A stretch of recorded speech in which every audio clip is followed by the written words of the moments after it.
কৈছে আপুনি আকাশ বৰুৱা ক'ত আছে কিয় লাগে আপোনাক এই সংক্ৰান্তত মই আপোনাক একো ৰিপ্লাই দিব নোৱাৰিম আকাশ বৰুৱা কি কাৰণ এৰেষ্ট কৰিছে কি কাৰণত এৰেষ্ট কৰিছো আপুনি নেজানে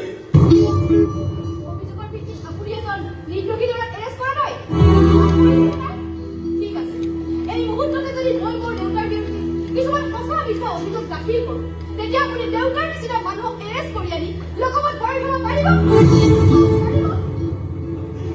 আপুনি আপোনাৰ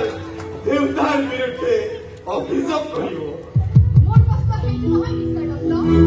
দেশৰ আইন নিয়ম যেনেকৈ সৰু সৰু মানুহৰ ওপৰত প্ৰয়োগ কৰা হয় দেউতাৰ নিচিনা মানুহৰ ওপৰত কিয় প্ৰয়োগ কৰিব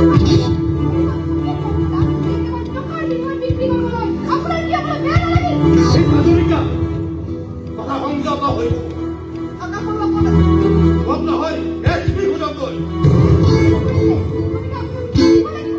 উত্তৰ দিব নালাগে নহয়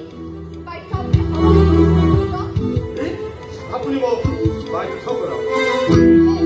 প্ৰয়োজন হ'লে বাধ্য কৰক কাৰণ আপুনি এজন চৰকাৰী কৰ্মচাৰী আৰু মই পাব্লিক উত্তৰ আপুনি দিব লাগিব